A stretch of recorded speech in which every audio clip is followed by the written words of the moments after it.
Neuralin Relief. Controla el dolor moderado a severo. Gracias a su triple acción que controla la inflamación. Neuralin Relief. Potente antineurítico. Chinoin, experiencia que da vida. Para la fusión cervical intersomática anterior, Madison Ortho presenta Sistema caja-placa de ángulo variable Minerva, un diseño de bajo perfil con los beneficios de 2 sistemas en un solo implante. Madison Ortho, innovación y tecnología al servicio de la salud.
Hola, ¿qué tal?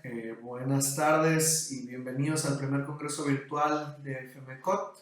Soy el doctor Miguel Ángel Guerra López. Vengo a presentar un caso clínico de fractura por fragilidad vertebral. El caso que vengo a presentar es de un paciente masculino de 65 años de edad, el cual presenta una caída de altura.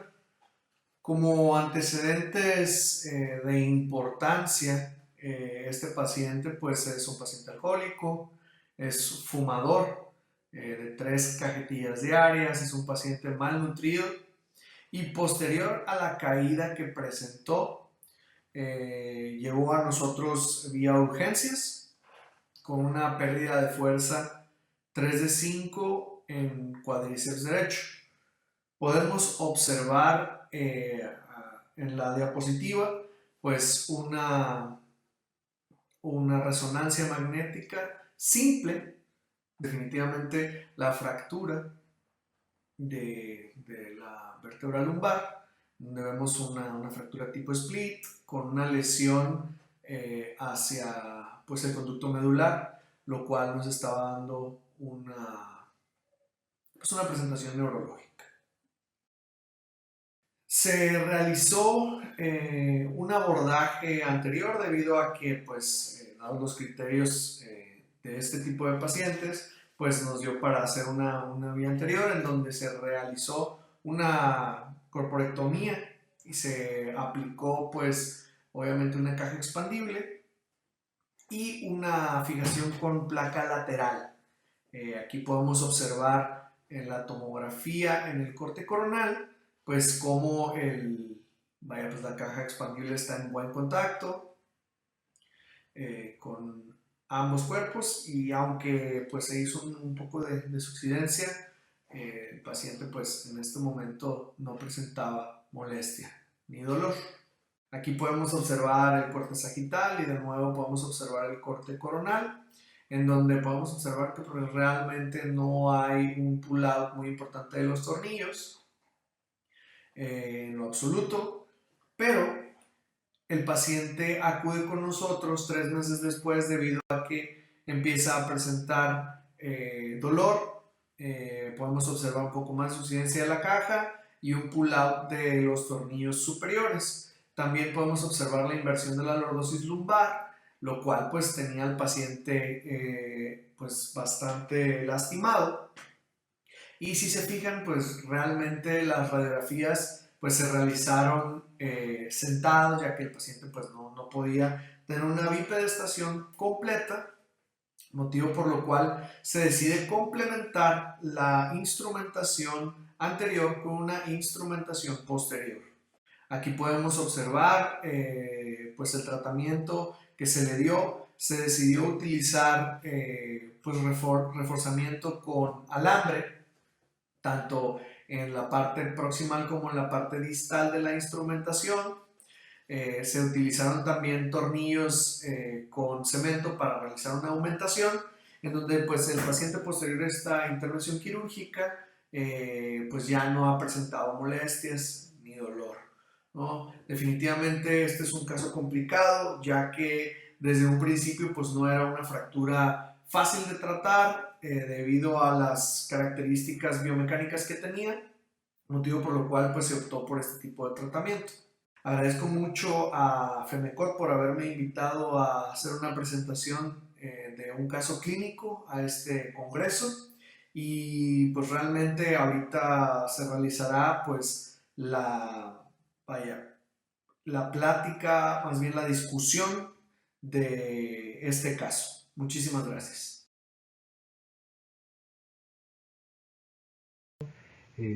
Gracias a FEMECOT, gracias al módulo de columna por hacerme esta invitación.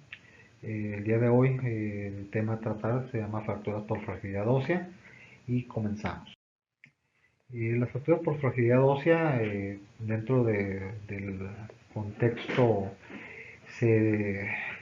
son grandes ramas en las cuales una de ellas, los hemangiomas, son una de las principales causas, digo, en términos de los pacientes que son menores de los 30 años de edad. La osteoporosis es muy frecuente o es lo más frecuente que se da hoy en la actualidad, y las metástasis también. El más frecuente es el mieloma, que tiene riesgo de compromiso medular y radicular al momento de presentarse la fractura. ¿Cuándo debemos realizar una cifoplastía o una vertebroplastía? Bien, la cifoplastía, recordemos que eso es más que otra cosa para reestructurar la anatomía de la vértebra, y la vertebroplastía simple y sencillamente se realiza para disminuir la carga dentro de la misma vértebra. Entonces, por lo general, ¿cuándo es indicado hacer cifoplastía y cuándo realizar la vertebroplastía? Aquí, más que otra cosa, es qué queremos nosotros buscar con nuestros pacientes. Aquí tenemos una imagen con una vertebroplastía en donde tenemos las agujas de trabajo y cómo se va distribuyendo el cemento, que se va más o menos de una forma no tan uniforme como se ve en la cifoplastía. Si nosotros vemos la imagen precisamente en este apartado, vemos que tampoco se ve una distribución tan uniforme como en el caso de esta parte del cuerpo. A final de cuentas es la misma distribución de cemento que nos lo vamos llegando o guiando por fluoroscopía. Asimismo, tenemos nosotros los ejemplos de otro paciente que tengo que también le hicimos cifoplastía. Esta imagen yo la coloqué precisamente para darnos una idea de cómo hacemos la insuflación del balón, cómo dejamos el espacio y cómo se rellena el de metilmetacrilato o de cemento de las vértebras. Aquí tenemos la imagen de una de una angulación de 16 grados y cómo al momento de aplicar la cifoplastía tiene un porcentaje o una angulación de 5 grados. ¿Cuáles son las contraindicaciones para este tipo de procedimientos? Existen las absolutas y las relativas. Las absolutas tenemos en cuenta que el embarazo es una de ellas, la osteomelitis, las afectaciones precisamente cardíacas, pulmonares. También tenemos los tumores osteoblásticos, también son contraindicaciones absolutas. Las relativas es cuando realmente se nos dificulta o no tenemos el adiestramiento para realizar este tipo de procedimientos, es cuando realmente se dice que hay una contraindicación relativa, ¿no? Ahora bien, las complicaciones de todo procedimiento, en el caso de cifoplastía y vertebroplastia, es menor del 10%. Sin embargo, cuando se hace una vertebroplastia, las complicaciones van del 40 al 70%, precisamente por la extravasación del cemento, en el cual existe una fuga entre un 40 y el 70%.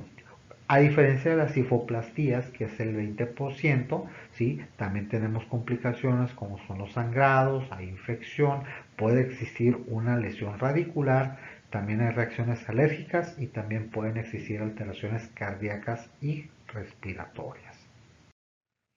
Ahora bien, podemos concluir que es un procedimiento seguro, invasivo, de menor grado, mejora las condiciones de salud de nuestro paciente y también restablece considerablemente la estructura vertebral y las complicaciones son bajas. Ahora bien, si nosotros concluimos que el mejor procedimiento es aquel que se analiza, propone y se realiza para el beneficio de nuestros pacientes. Buenas tardes. A mí me tocó hablar de instrumentación y fracturas por osteoporosis. Existen 54 millones de personas arriba de 50 años que tienen osteoporosis, esto en Estados Unidos. Y de estos pacientes, hay 2 millones de fracturas por osteoporosis anualmente y aproximadamente de 500 a 700 mil pacientes tienen fracturas de columna por osteoporosis.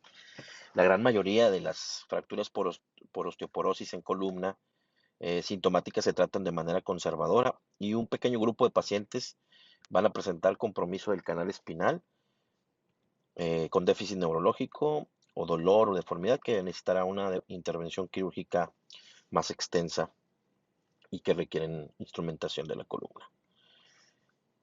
Se sabe en la actualidad, ya hay estudios donde vemos que existe del 1 al 15% de aflojamiento de los tornillos en pacientes que no tienen osteoporosis. Esto aumenta en los pacientes con osteoporosis del 10 al 60% y cuando utilizamos más de un nivel puede aumentar hasta un 62.8%. Por lo tanto, la instrumentación de fracturas por osteoporosis es todo un reto para el cirujano de columna, dado estos datos. En Latinoamérica existen datos donde vemos que solo el 20% de las fracturas por osteoporosis reciben tratamiento para la osteoporosis. Las fracturas de columna sabemos que van a provocar en los pacientes dolor, puede haber deformidad y por lo consiguiente un impacto en la calidad de vida de los pacientes.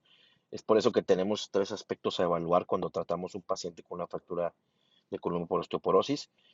Una es hacer el diagnóstico de osteoporosis. El segundo, tratar de mejorar la densidad mineral ósea del paciente.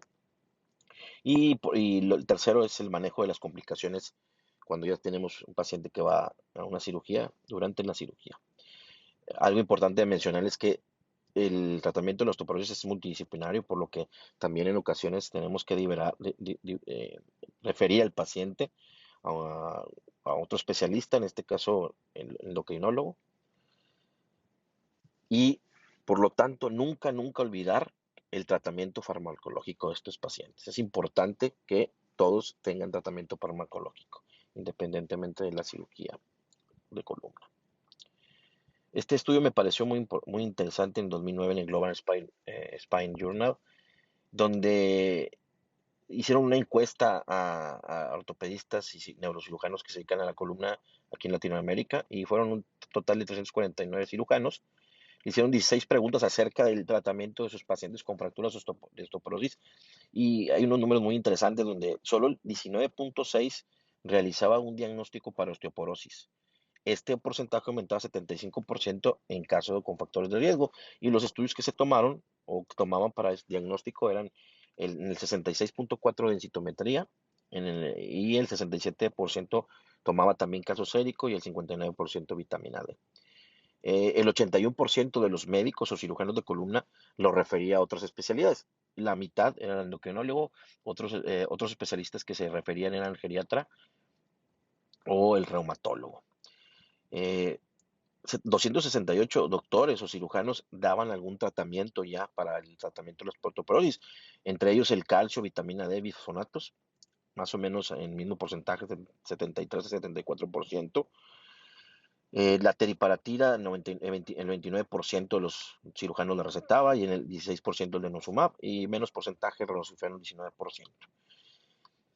El 63%, que es un alto porcentaje, reportaron que, que tenían complicaciones durante la cirugía o ciertos problemas para la fijación de los pacientes. Y lo que ellos hacían en el 65%, el 35% de los cirujanos extendieron la instrumentación y o con cemento en la fractura. Otros 32.8 podían realizar un procedimiento anterior. El 27.3% utilizaba una instrumentación híbrida con ganchos y alambrado y tornillos, y el 41.4% usaban tornillos fenestrados con aplicación de cemento. El tipo de falla de los tornillos puede ser temprano, en menos de 3 meses. Esto puede ser fracturas por compresión o fracturas del pedículo, y tardío más de los 3 meses, en el cual ya las complicaciones son distintas. Es una pseudoartrosis o una cifosis de unión proximal, el PIK, que le llaman los norteamericanos. Los métodos para fortalecer la fijación cementaria, tenemos varias cosas que nos pueden ayudar. Una es aumentar los puntos de fijación, como en la tomografía que se ve aquí en la fotografía, donde en vez de un nivel se pueden utilizar 2 o 3, inclusive con la ayuda de cemento en la fracturada. También podemos usar el alambrado sublaminar o ganchos laminares, como se ve en la fotografía, aunque a veces esto técnicamente hablando es difícil. Eso también nos puede ayudar para aumentar la fijación y disminuir la falla de los tornillos. Aquí vemos una radiografía donde vemos el uso de tornillos y ganchos. También el uso de crawling. Se supone que cuando uno tiene el uso de crawling, hay estudios biomecánicos donde aumentamos la fijación y aumenta o disminuye la probabilidad de que los tornillos se puedan aflojar. En otro también actual, que ya tienen pocos años, los tornillos transpediculares cementados, donde pueden ser de 2 maneras. En el diagrama de abajo, en la parte superior, vemos donde podemos preparar para colocar un tornillo. Antes de colocar el tornillo podemos inyectar cemento y luego colocar el tornillo, o donde ya existen, como en la parte inferior de la fotografía, que ya existen tornillos fenestrados, donde ponemos el tornillo y luego colocamos un aditamento para inyectar el cemento dentro del tornillo, y se distribuye de una manera más uniforme. Como en la fotografía vemos aquí en este paciente que le hicieron un nivel arriba y un nivel abajo con tornillos fenestrados. Otra cosa que nos puede ayudar para disminuir este aflojamiento es la modificación en el diseño del tornillo. En este caso, el tamaño, la forma cónica nos ayuda a una mejor sujeción. Puede haber también, existen ya tornillos expandibles que tienen una mejor sujeción en la vértebra. Y en la actualidad, muchos de los sistemas, como vemos aquí en la fotografía, ya el diseño del hilo alternativo en el tornillo, donde vemos que tiene los hilos de la rosca para cortical y esponjosa, y en ocasiones también unos con recubrimiento de hidroxiapatita nos ayudan también a una mejor fijación. También la técnica de inserción de los tornillos puede ayudarnos. El tamaño del orificio inicial se supone que no debe ser mayor al 71% del tornillo para evitar un aflojamiento. En la preparación del tracto del tornillo debemos utilizar lesnas pequeñas, delgadas. Podemos utilizar inclusive una fijación bicortical para que el tornillo se ancle en la cortical anterior. También se menciona un tornillo pedicular juvenil. Eso prácticamente es tratar de meter el tornillo lo más que podamos para que se adoce a la cortical de la entrada en la vértebra, o inclusive en algunas donde existe una incisión de un doble tornillo, que aunque técnicamente hablando es difícil. Otra es la trayectoria alternativa del tornillo, como vemos en esta, es una columna degenerativa, pero vemos el tornillo superior donde se mete de medial a lateral y de inferior a superior en la parte más fuerte de la vértebra que entra por la pars. ¿Cómo prevenir el PIK? Bueno, el PIK es prácticamente una deformidad que es mayor o igual a 20 grados en la vértebra superior fijada, con las dos de arriba, entonces hay más de 20 grados, y en deformidades el 39% presenta esta complicación. No es el caso, en este caso de fracturas también lo puede presentar en la fijación proximal, y se recomienda prácticamente moldear la barra un poco más en cifosis, tratar de no dejarla recta. Podemos colocar cemento inclusive en la vértebra última superior o inclusive una por arriba, una vertebroplastía. Los ganchos transversos nos pueden ayudar en la parte superior o proximal aunado con los tornillos. Conclusiones. Lo más importante, no olvidar el tratamiento oral, ya sea si esto es referido o nosotros iniciarlo. Podemos aumentar el número de niveles con tornillos cementados o inclusive ayudarnos con la fractura también, la fractura colocándole cemento. La utilización de ganchos y alambres sigue siendo de mucha utilidad para estos pacientes. Conocer y utilizar los detalles anatómicos para una mejor sujeción de los tornillos, y siempre que no se nos olvide realizar una adecuada fusión en los pacientes. Gracias por su atención. Continuamos con la resolución del caso. Recordemos que es un paciente masculino de 65 años de edad, el cual pues presentó una caída de altura que a pesar de ser una caída pues realmente de bajo impacto, presentó una fractura de importancia. También hay que mencionar que los comórbidos del paciente y los malos hábitos también pues influyen en este tipo de fracturas. También recordemos que tenía un deterioro neurológico, motivo por lo cual es aún más importante proponerle un tratamiento descompresivo. Debido a la inestabilidad anterior que tenía este paciente, pues se decidió, como verán en la siguiente diapositiva, realizar un abordaje anterior. Podemos observar una tomografía en plano coronal, en donde estamos valorando al paciente. Posteriormente de la cirugía se realizó una intervención anterior con resección del cuerpo vertebral y colocación de una placa pues lateral. Entonces se tuvo un buen resultado funcional y pues el paciente pues continuó a la mejoría neurológica. Podemos observar que tanto la placa como pues el espaciador intersomático se encuentran en buenas condiciones en esta imagen que se les da. Aquí podemos observar de nuevo un plano coronal y un plano sagital en donde el paciente no tiene pérdida de balance sagital.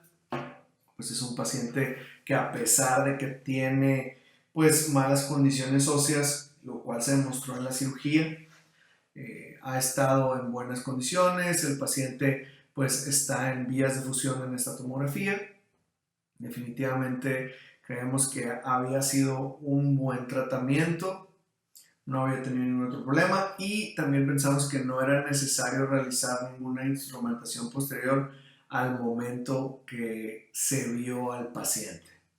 El paciente pues presenta dolor, un dolor muy intenso. De hecho, si ven en las radiografías, comenta que está sentado. El paciente pues del dolor no podía realizar ninguna bipedestación, motivo por lo cual se le piden unas radiografías simples en donde podemos observar pues un colapso de la lordosis lumbar.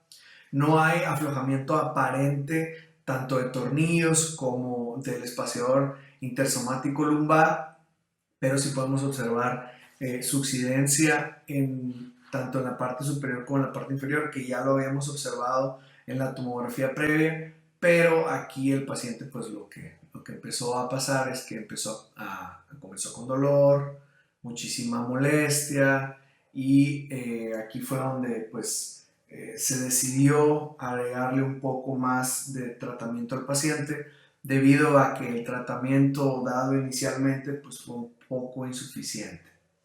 y quizás algunos en la discusión querrán preguntar o comentar por qué no se hizo la instrumentación posterior desde un inicio, ya que era un paciente que no estaba en las mejores condiciones óseas, pero definitivamente pues no creímos que fuera a necesitar este tipo de tratamiento. Si se fijan, la radiografía es de 3 meses posteriores a la primera intervención, en la cual pues no había tenido ninguna complicación hasta la fecha. Podemos observar aquí la resolución final en cuanto a intervención quirúrgica de este paciente. Podemos observar que el paciente pues recuperó un poco la lordosis lumbar debido a la instrumentación transvehicular que se realizó. También en las imágenes tanto AP como lateral radiográficas podemos observar que hay alambre sublaminar. Aquí pues realmente algunos preguntarán o dirán que no lo usan o sí lo utilizan, pero definitivamente a nosotros nos ha dado bastante fijación, nos ha dado mucho aumento de la instrumentación transvehicular. Y también, si ponen atención, pues los tornillos son unos tornillos que están aumentados, tienen un poco de cemento en las puntas, también para ayudar un poco pues al paciente a no tener esa parte importante de pérdida de calidad ósea. Nuevamente, pues el paciente mejoró funcionalmente y tanto biomecánicamente también funcionó y mejoró el paciente mejor, ¿no? Entonces, aquí podemos observar que la caja, a pesar de tener la suficiencia que les había mencionado la vez pasada, pues no ha perdido ni ha pasado los tornillos. Yo definitivamente ahí creo que nos está ayudando bastante los tornillos de esa parte, ¿no? Entonces, ese es el final del caso. Ahorita en la discusión vamos a hacer preguntas y respuestas y comentarios de este caso para ver cómo lo hubieran resuelto ustedes. A lo mejor no hubieran hecho algún que otro tratamiento, que nosotros sí optamos por él, pero definitivamente sí será interesante escuchar todos sus comentarios. Agradezco a la Federación Mexicana de Colegios de Ortopedia y Traumatología la invitación para poder presentar pues un caso clínico en este nuevo congreso. Les agradezco de antemano y estoy muy contento de participar. Muchísimas gracias.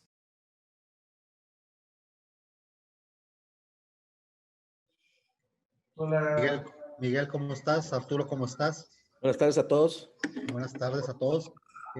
Sí, digo, ahorita leyendo un poquito las preguntas, ¿no? Las preguntas que hacen los diferentes panelistas y comentan en una de ellas que en un paciente osteoporótico se podrá usar de rutina tornillos con cemento óseo.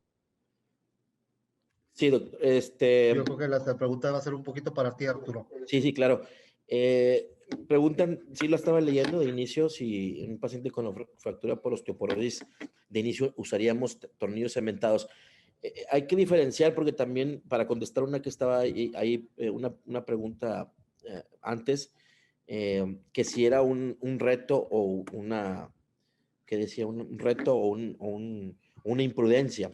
Aquí hay que recordar que las fracturas por osteoporosis se comportan de una manera diferente que un paciente que no tiene osteoporosis. No es una fractura, de hecho no entra en la clasificación igual, ¿verdad? De hecho hay clasificaciones especiales para esto. Entonces, del hecho desde ahí ya hay diferencia. Entonces, aquí hay que diferenciar dos grupos grandes. Un grupo donde pacientes que siguen con dolor y que son compresiones muy mínimas, donde podemos resolverlas con cemento, con vertebroplastías, hipoplastías, o pacientes donde tenemos que hacer una fijación porque una columna inestable o deforme.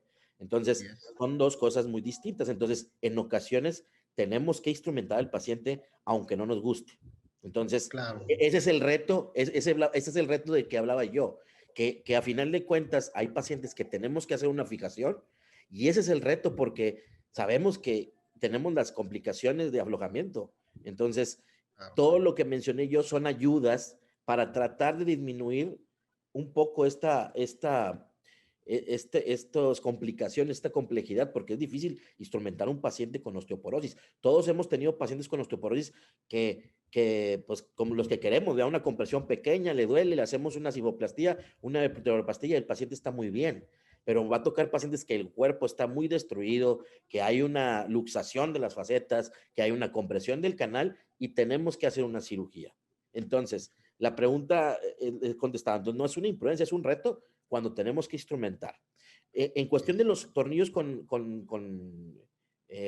cemento, definitivamente uno pensaría, ¿cuál es lo primero? Todavía no hay una guía para decir qué le hacemos al paciente cuando tenemos que instrumentar. Primero, si le ponemos cemento a los tornillos o hacemos un anclaje mayor o una técnica bicortical. Lo que sí es que tenemos que individualizar a los pacientes, ¿no? A lo mejor tenemos una fractura que tenemos que fijar, como la fotografía que mostré yo, un nivel arriba y un nivel abajo. A lo mejor no es necesario poner tornillos con cemento, simplemente la técnica de poner los tornillos de una manera distinta, junto con el tratamiento del paciente oral o el que queramos para la osteoporosis en conjunto, va a mejorar el paciente y no tenemos que hacer ni una instrumentation tan larga, ni ponerle cemento a los tornillos. Entonces, va a depender mucho del paciente que tengamos. Entonces, yo he tenido pacientes donde sí instrumento con cemento los tornillos, les ha ido bien, no hemos visto todavía la evolución, digo, no tengo los años todavía para ver la evolución, qué pasará con esos pacientes o qué vamos a hacer si tenemos que reinstrumentar o retirar esa instrumentación, que ese también es la siguiente reto para los que ponemos cuando ponemos tornillos con cemento. Pero yo de inicio diría que para los pacientes que vamos a instrumentar, hay que primero modificar las técnicas anatómicas, ciertos puntos estratégicos para tratar de disminuir el aflojamiento. Después podemos usar los tornillos con cemento, si podemos también cementar la fracturada y se da el caso también, ¿verdad? Yo creo que, Arturo, digo, si me permites agregar un poquito tu comentario, yo considero que el reto de cada cirujano de columna hacia nuestros pacientes, considero que le hacemos lo que es necesario para cada paciente, ¿verdad? Entonces, y es un reto, yo creo que no es una imprudencia, yo digo que es un reto. Cada paciente que nosotros operamos columna, para nosotros siempre es un reto.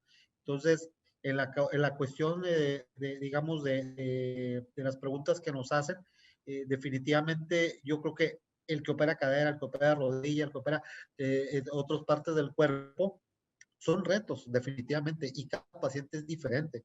Entonces, como dices tú, no hay una guía clínica que te diga, sabes que este paciente eso va con cemento con tornillo, este paciente no le vamos a poner cemento, no hay todavía una guía clínica precisamente, o quirúrgica, mejor dicho, no existe todavía. Entonces, yo creo que cada uno de nosotros como cirujanos de columna le proveemos a nuestro paciente lo que ocupa en el momento, ¿no? Ok, contestando una de las preguntas que se hizo al principio, que si realizamos densitometría previa a la cirugía, pues definitivamente, dadas las condiciones neurológicas que tenía al momento de ingresar por urgencias y por la edad y vaya, el sexo, no te esperas que tenga una tan mala calidad ósea, que realmente entrando no se veía en malas condiciones, no parecía que tuviera pues una deficiencia, ¿no? en la calidad ósea, pero al momento ya, como también otra pregunta aquí, preguntan que por qué comento que a los 3 meses lo veo como un éxito, porque el paciente camina, ¿no? O sea, yo lo vi como un éxito por eso, no por lo que sucedió después, digo, porque eso fue sucediendo debido al aumento de la rigidez que le dimos con el espaciador intersomático y la placa. Obviamente que eso pudo haber pasado también en un paciente que no tuviera una calidad óptima, pero tampoco una calidad mala, ¿no? Entonces, creo que eso fue la evolución de este paciente. Entonces, por eso yo lo considero un éxito, porque el paciente tenía un déficit neurológico, el cual se pudo corregir y inició su marcha. Digo, definitivamente tuvo un desenlace pues diferente y tuvimos que aumentar todavía el tratamiento que dimos, pero pues definitivamente por eso es que lo dije. Volteando hacia atrás, haciendo un caso retrospectivo, pues definitivamente por los comórbidos que tenía el paciente, por ser fumador muy activo, un paciente en malas condiciones generales, probablemente sí debimos de haber hecho una densitometría, pero creo que le dimos más importancia a la urgencia neurológica en ese momento como para decidir. Y se decidió obviamente iniciar por un abordaje anterior debido a las condiciones y a la probabilidad tan alta de tener una pseudoartrosis en ese tipo de fracturas.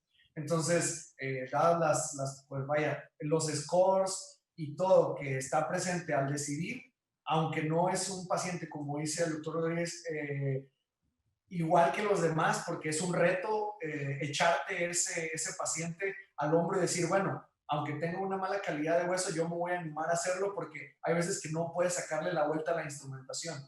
Creo que ahí es donde tienes que decidir si continúas en el mismo plan o qué es lo que vas a hacer. Digo, es contestando las preguntas de este tipo de participantes. Y aquí hay otra pregunta, pues vaya, directamente a mí. ¿Qué errores cree que cometí en este caso? Creo que el error que cometimos en este caso fue confiarnos un poquito, a lo mejor no hacer un buen escrutinio en cuanto a la calidad ósea del paciente y no tomar tanto en cuenta los factores de riesgo que tenía. Creo que después de terminar el tratamiento, sería ver cómo evoluciona. Digo, también puede presentar un cut-out de los tornillos o un pull-out también. O sea, realmente hasta ahorita no ha sucedido. Entonces, creo que sería ver, como también dijo el doctor, muy acertado, creo que falta tiempo para yo decirles si realmente fue un gran error pues hacer todo el tratamiento y tan agresivo en este paciente, o pues como por ahí dijeron, si no hubiera sido algo conservador, que desde mi punto de vista y por cómo se presentó el caso, no hubiera tomado esa decisión conservadora en este escenario. Miguel, perdón que estoy aquí viendo otra pregunta que yo creo que a lo mejor también va dirigida un poquito a ti, en el aspecto de que si haya un esquema de tratamiento farmacológico o qué esquema farmacológico es. Yo creo que la pregunta sería, ¿qué tratamiento farmacológico para la osteoporosis está llevando este paciente? Ok, normalmente nosotros lo manejamos, digo, ya después de esto se maneja con la endocrinóloga y pues obviamente nosotros continuamos en la valoración ortopédica y todo, pero la verdad es que con un paciente así, con un problema que ya después pues se demostró que es un problema de osteoporosis bastante avanzado, normalmente nos ayuda una doctora que les controla todo y puede utilizar desde anticuerpos monoclonales, glifosfonatos y todo, pero en este tipo de pacientes con una osteoporosis tan agresiva, normalmente la doctora les maneja anticuerpos monoclonales. Perfecto. No sé qué experiencia tengan ustedes manejándolos directamente. La verdad, nosotros pues utilizamos vitamina D, calcio y de ahí en fuera los pacientes que utilizan Prolia o algún otro anticuerpo monoclonal, pues los maneja más endocrinología que nosotros directamente. Claro. Fíjate que en el caso de aquí en la cuestión privada, a veces no es de que se complica hacer un tratamiento multidisciplinario, me refiero a el internista, el endocrinólogo o los otros como ortopedistas, pero muchas veces en la cuestión que nos llegan nuestros pacientes a veces al consultorio, nos llegan nuestros pacientes ya sea por otros colegas y nunca les han hecho una densitometría ósea, ¿sí? Y ves la radiografía y la radiografía ves que tiene mala calidad ósea. Entonces, oiga señor, ¿por qué no han hecho una densitometría para saber, no? Entonces, yo creo que también nos sirve mucho tener un esquema previo de una densitometría ósea para saber cuál es la vértebra que tiene mala masa ósea y pues obviamente tomar un poquito de cuidado con eso. Ahora, algunos pacientes que nos llegan a nosotros ya con osteoporosis, lo primero que yo hago es de que les mando a hacer una densitometría. Dependiendo de la densitometría, es el tratamiento que voy a utilizar. A los 6 meses, yo les repito nuevamente la densitometría cuando es un paciente de primera ocasión. ¿Por qué? Porque no puedo a veces darme el lujo de esperar un año a que mi paciente ver yo si le está funcionando el bifosfonato o no le está funcionando. Si hay que agregarle a lo mejor una teriparatida o a lo mejor modificarle un poquito el bifosfonato, porque debemos de entender que muchos bifosfonatos son selectivos, ¿no? Entonces hay veces que le estamos dando el alendronato, a veces el alendronato no les funciona, a veces tenemos que darle raloxifeno, a veces tenemos que darle el desunam, o sea, tenemos que hacer otro tipo de cuestiones y muchas veces en el cambio, muchas veces les funciona perfectamente bien. Obviamente, como bien comentas, el apoyo de veces también es muy factible, o tener a lo mejor un internista que también es con la cuestión del metabolismo, también todo esto, ¿no? Pero sí, definitivamente considero que definitivamente tenemos que plantearles bien esto a nuestros panelistas, o digo, más bien a los ortopedistas que nos están viendo ahorita, que nosotros tenemos que tomar en cuenta que entre mejor estudiado esté nuestro paciente, obviamente mejor pronóstico va a tener. En el caso tuyo, que fue una situación de urgencia, que todos sabemos que ante una lesión neurológica, lo más importante es el control de daño y obviamente, más bien no, o sea, detener ese daño neurológico, eso es lo primordial, ¿no?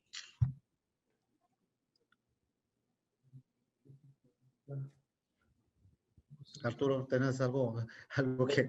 Sí, estaba leyendo en las preguntas de la plática, el doctor Martín Tejeda preguntaba algo de la índice de fragilidad. Ese concepto pues, no tiene mucho tiempo, digo, tiene alrededor de unos 19 años. Cuestión de geriatría se refiere a que una persona tiene ciertas comorbilidades y da un índice, vamos a decir, de la edad biológica y el riesgo que tiene para operarse entre más grande esté, sumando comorbilidades. Yo, francamente, debería de usarse mucho más. Está demostrado que sí tiene utilidad y lo tendríamos que usar conforme a las patologías que tiene el paciente y ver un riesgo hasta de mortalidad. Pero yo, en base a esto, o sea, no lo hago de rutina ni lo hago para decidir. En ocasiones no he tenido pacientes tan longevos o que tengan mucha comorbilidad y no lo uso de rutina para la pregunta del doctor. De hecho, creo que hay una pregunta, hay una pregunta para mí que dice, ¿cuál sería el grado de compresión vertebral o ángulo de acuñamiento del cuerpo vertebral que me pudiera ayudar a decir una vertebroplastía o una cifoplastía? Bien, aquí realmente la cifoplastía o la vertebroplastía, primeramente yo contestaría qué es lo que queremos hacer. Sería dos, o la reestructuración precisamente de la estructura o solamente el control de daño. Porque si obviamente nosotros queremos hacer una vertebroplastía, solamente es el control del daño. Pero si nosotros queremos hacer una cifoplastía, es la reconstrucción de la estructura de la vértebra o tratar de reconstruir a su máxima capacidad la vértebra.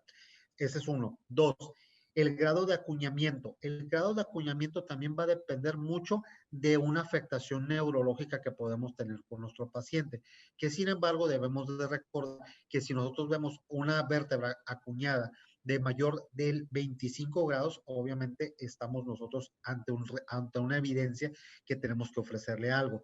Hay algunos pacientes que con menos grados de acuñamiento o menos grados de compresión manifiestan dolor y les tenemos que hacer ya sea una cifoplastía o una vertebroplastía. Yo en lo particular, yo sugiero más la cifoplastía que la vertebroplastía, en base a tomar en cuenta densitometrías, tomar en cuenta la morfología vertebral, y que algo que nos está funcionando perfectamente bien es mandarle a hacer una panorámica de columna. Todos mis pacientes yo les mando a hacer una panorámica de columna precisamente porque yo quiero completamente descartar, ¿sí?, algún desbalance sagital que pueda tener mi paciente, y en base a eso poderle yo ofrecer ya sea una cifoplastía o una cifaloplastía acompañada a lo mejor con una instrumentación, o a lo mejor como, y aparte de la instrumentación hay muchas ocasiones que tengo pacientes que les he hecho instrumentación unilateral y solamente les hacerle la pura cifoplastía. Entonces, aquí muchas veces, como hemos comentado ahorita nosotros en esta mesa de discusión, es que es brindarle a nuestro paciente lo que el paciente ocupa en ese momento y tratar de evitarle el mayor daño, por supuesto. Si nosotros hacemos una panorámica de columna y nosotros nos damos cuenta hacia dónde están las mayores cargas, entonces eso yo creo que también depende mucho del éxito de la cirugía que podemos brindar cada uno de nosotros como cirujanos de columna, ¿no? Aquí hay una pregunta que dice, ¿cuál es la incidencia real que ustedes han visto de lesiones neurológicas en las fracturas pectorales? Esa quisiera contestarla. Pues realmente, como tal, las fracturas por fragilidad vertebral son de mínimo impacto. O sea, realmente me ha tocado pacientes que van en el autobús y pasan un tope muy, muy fuerte y pueden fracturarse. Entonces, realmente la incidencia de una lesión como tal neurológica es baja, ¿no? Es baja. A menos de que la paciente o el paciente empiezan a tener una deformidad tanto gifótica, en donde ya haya una compresión posterior, y ahí sí podríamos decir que, bueno, es secundario a la fractura, pero no directamente. El caso que presenté me pareció bastante interesante porque de buenas a primeras tuvo una fractura, pues podría decirse de alto impacto debido a la resonancia, pero el paciente solamente se cayó de su altura. Entonces, esto fue un caso bueno para presentar por eso, porque tenía deterioro neurológico. Entonces, no es una fractura típica por una osteoporosis. Eso hay que dejarlo bastante, bastante en claro, que más que la fractura directamente dar una complicación neurológica, es más la deformidad de la misma secundaria de la fractura, ¿no? Entonces, no sé, mis compañeros panelistas, qué tanta experiencia han tenido en cuanto a lesiones neurológicas o presentaciones neurológicas con fracturas de este tipo. Sí, no, en pacientes con osteoporosis, como mencionaste, sí es bajo.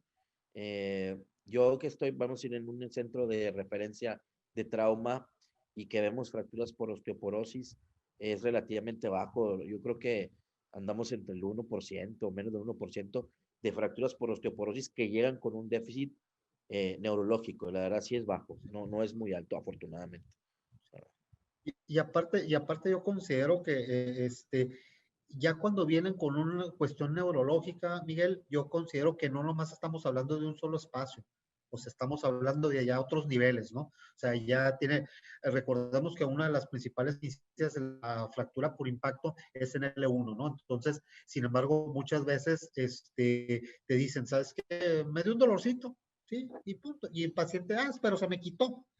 Y así sigue el paciente. Entonces, ya cuando realmente viene con una incidencia neurológica es porque realmente ya se está acompañando de un canal lumbar estrecho, se está acompañando de una artritis facetaria, o sea, ya se están agregando otros factores precisamente que cuando el paciente a veces no llega ni por la fractura, ni el acuñamiento, ni cosas por el estilo, llega por una lesión radicular o un compromiso radicular, ¿no? Definitivamente, como usted dice, o sea, también me ha tocado varias veces que pues el paciente viene porque tiene un conducto lumbar estrecho, le toma su resonancia y ves la vértebra fracturada arriba, pero pues no les duele en lo absoluto, ¿no? Entonces, como usted dice, normalmente el paciente que tiene un deterioro es porque tiene algún otro problema, ¿no? Que puede tener alguna afección en algún otro problema y siempre hay que descartar alguna otra patología aparte de solo la fractura, ¿no? Que solamente a veces causa alguna molestia. Claro. Sí, aquí también estoy viendo ver la integridad de las paredes para evitar fugas al canal. ¿Alguien tiene experiencia en fracturas por osteoporosis no continuas? Pero antes dice que aviso para decidir la vertebroplastia debemos ver la integridad de las paredes para evitar las fugas del canal. Bueno, lo que pasa es que acuérdense que cuando hacemos una cifoplastía, sí, o sea, tenemos mucho que tomar en cuenta las paredes del canal y muchas veces hacemos lo que es la tomografía con reconstrucción, a veces con reconstrucción tridimensional. Entonces, para eso a veces tenemos la técnica precisamente de de doble valor. O sea, le damos un poquito de cemento, recubrimos, le damos refuerzo y volvemos a poner. Yo utilizo mucho lo que es el cemento con radiofrecuencia, precisamente para tratar de evitar ese tipo de cuestiones. Y entonces con la ayuda fluoroscópica, pues ir un poquito adosando, o como quien dice, permeabilizando un poquito las paredes. ¿Para qué? Para que obviamente no haya ese tipo de extravasación de cemento hacia nosotros, ¿no? Antes estaba muy penado el meter una vertebroplastía, una gifoplastía con una lesión de pared posterior, pero ahorita con esa te dice que es de eggshell, entonces realmente disminuye al 0%, ¿no? La fuga total y completamente. Y usted, como bien dice, pues digo, es utilizar doble balón, utilizar esto, pero la seguridad del procedimiento es muy alta. Entonces, y puedes recuperar altura sin tener miedo de tener fugas posteriores y ese tipo de complicaciones que antes eran súper penadas, hacer una vertebroplastía o gifoplastía con este tipo de fracturas, ¿no? Sí, definitivamente, ¿no? Y aquí nos hacen otra pregunta, que si tenemos experiencia en fracturas por osteoporosis no continuas. Yo creo que a lo mejor la pregunta va enfocada, ¿no continuas en base al tiempo o no continuas a base del segmento? O sea, segmento L1, segmento L4, o en un momento dado que tengamos a lo mejor una lesión por osteoporosis L1 y a lo mejor en 3, 4 meses tengamos otra lesión. Yo sí voy a contestar esta pregunta. Tengo de los dos. Tengo pacientes que han sido, les he hecho una cifoplastía y les doy tratamiento para osteoporosis, y sí, posteriormente regresan tengo un paciente que regresó al año y al año tenía fractura de L3. Le hizo otra cifoplastía. Entonces, ¿cuál fue el motivo que no decidí instrumentar a esta paciente? No decidí instrumentarla porque es una paciente que es cardiópata, ¿sí? Y aparte tiene EPOC. Entonces, el riesgo quirúrgico es muy alto para meter a esa paciente. Entonces, por eso decidí hacerle a esta paciente otra cifoplastía en L3. ¿Es riesgo someter a un paciente a un quirófano? Sí, pero el tiempo quirúrgico, ese es el que nos marca muchas veces la pauta. Independientemente que mi anestesiólogo sea cardioanestesiólogo, etcétera, etcétera, de todas maneras el riesgo es eminente ante una paciente que tiene ya datos de cardiopatía isquémica y además tiene un problema ventilatorio a nivel pulmonar. Entonces, es un reto. Y es obviamente también dentro de ese reto tenemos que minimizar los tiempos quirúrgicos para nuestros pacientes. Ahora, si la pregunta también es en base a continuo, que si se fracturó, volvemos a tomar un poquito. Recuerden que todos nuestros pacientes que tengan osteoporosis y se hayan fracturado L1, probablemente el dolor y la incidencia neurológica sea muy baja, pero a lo mejor en un lapso de otro tiempo se fractura T12, entonces obviamente le hago cifoplastía en T12 y le hago cifoplastía en L1 también. Ya para cerrar, que nos quedan unos minutitos, yo quisiera recalcar siempre no olvidarnos del tratamiento farmacológico. Sí, definitivamente. Digo, no meternos en problemas. Lo ideal es interconsultar con endocrinología, ayudarnos con ellos para hacer un buen tratamiento completo. Y en cuestión del tema que me tocó de instrumentar, también hay que tener en cuenta lo que tenemos a la mano. Sabemos que en ocasiones estamos en institución, no tenemos cemento, a veces no tenemos tornillos con cemento, entonces ahí es válido usar ganchos, alambrado, lo que tengamos a veces a la mano inclusive, no nada más. Digo, si tuviéramos todo el herramental estaría bastante bien, pero en ocasiones tenemos que hacer con lo que tenemos ciertas situaciones y para eso son las recomendaciones que dimos, ¿no? Sí, claro. Definitivamente creo que sí, como dicen los doctores, pues hay que concientizar de que no solamente es el tratamiento que le podemos dar nosotros como ortopedistas, sino hacer un tratamiento más multidisciplinario para poder llegar a tener pues un paciente que no se siga fracturando, que no nos haga un BJK, como dijo el doctor. Entonces hay que pensar hacia adelante, no nada más en el caso que tienes ahorita. O sea, pensar en qué es lo que va a suceder después de que le pongas tornillos, barras, o sea, hagas rígido toda esa parte. Entonces también es importante todo ese ámbito que rodea al paciente después de la cirugía, porque puedes hacer una cirugía perfecta, puedes tener un muy buen resultado y pues la evolución puede ser no muy favorable. Así es. Así es. Sí es. Digo, y realmente, pues, todos nosotros que nos dedicamos a la columna vertebral, siempre queremos lo mejor para nuestro paciente y definitivamente a veces las cosas no salen como uno pretende que salgan, ¿no? Efectivamente. Muy bien. Pues ha sido un placer compartir esta mesa Claro. redonda con ustedes, doctor Rodríguez, doctor Guerra. Un placer y pues obviamente nos vamos a estar viendo próximamente, ya que todo esto sea presencial. Entonces les mando un fuerte abrazo, un fuerte saludo desde Tijuana, Baja California. Y pues aquí tienen su casa cuando gustan venir. Igualmente yo Saludos a agradezco todos. la invitación a todos y muchísimas gracias por compartir la mesa redonda. Igual aquí en Culiacán, Sinaloa, tienen también su casa. Saludos desde Monterrey, los esperamos el próximo año si Dios quiere. Claro que sí, Arturo. Ahí estamos.